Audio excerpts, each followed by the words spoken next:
ওয়ালাইকুম রহমতুল্লাহি তাআলা ওয়া বারাকাতুহু। সুপ্রিয় দর্শক মণ্ডলী, আপনারা সকলেও মহান আল্লাহ তাআলার অশেষ রহমতে সুস্থ আছেন, নিরাপদে আছেন। আজকে আপনাদের মাঝে আরো একটি নতুন ব্যতিক্রমী ভিডিও নিয়ে আসলাম। স্ক্রিনে যে মেডিসিনটি দেখতে পাচ্ছেন, ভাইরিলিন IV injection, vitamin B complex and vitamin C ইত্যাদি সমন্বয়ে তৈরি একটি ইনজেকশন।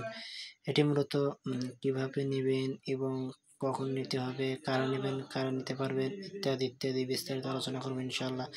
ভাইটালিন মূলত যাদের শরীরে একদমই কিছু খেতে পারেন না, শরীর দিন দিন অকেজ হয়ে যাচ্ছে, তাদের জন্য এই ভাইটালিন ইনজেকশন বেশ উপকারী। এটি আপনি নেবার পরে আপনার শরীর স্বাস্থ্য ভালো করবে এবং শরীরে ভিটামিন বি কমপ্লেক্সের ঘাটতি এবং ভিটামিন সি এর ঘাটতি পূরণ করবে। অনেকে আছে যে দিন দিন স্বাস্থ্য নর্মাল হয়ে যাচ্ছে, কোনো প্রকার খাবার দাবারই খেতে পারেন না, তাদের জন্য এই ভাইটালিন ইনজেকশনটি বেশ উপকারী। এটি নেবার ফলে আপনার শরীর স্বাস্থ্য ভালো করবে এবং ভিটামিনের যে বি কমপ্লেক্সের ঘাটতির কারণে আপনার শরীরে বিভিন্ন সময় বিভিন্ন ধরনের সমস্যার সম্মুখীন হচ্ছেন, তাদের জন্য এই ভাইটালিন আইভি ইনজেকশন বেশ উপকারী।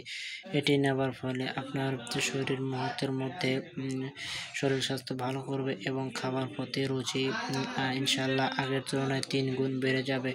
বর্তমানে দেখা যাচ্ছে অনেকে অনেক ধরনের খাবার ওষুধ খেয়েও যখন আপনার শরীর স্বাস্থ্য ভালো করতে পারেন না, তাদের জন্য এই ভাইটালিন ইনজেকশন বেশ উপকারী।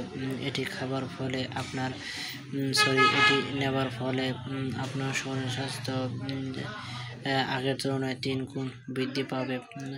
এই ভাইটামিন নেবার ফলে আপনার শরীরে যদি ভিটামিন সি এর ঘাটতির কারণে দাঁতের সমস্যা বা আরও অন্যান্য যে সমস্যা থাকে, সেটি মুহূর্তের মধ্যে দূর হয়ে যাবে। এবার আসি ডোজ ও পার্শ্ব প্রতিক্রিয়া।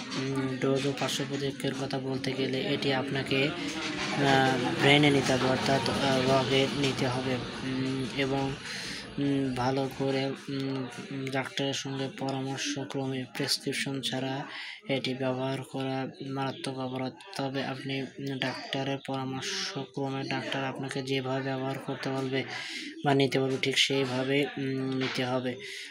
এবং যাদের প্রাপ্তবয়স্ক, যাদের বয়স 18 বছরের উপরে, তাদের জন্য থেকে একদম বৃদ্ধ বয়স পর্যন্ত ছোট বড় সকলেই নিতে পারবেন। তো বন্ধুরা, আজকের ভিডিও এ পর্যন্তই। দেখা হবে অন্য একটি নতুন ভিডিও নিয়ে। সে পর্যন্ত সবাই সুস্থ থাকবেন, নিরাপদ থাকবেন। সবাইকে আবারও আসসালামু আলাইকুম রহমতুল্লাহি তাআলা।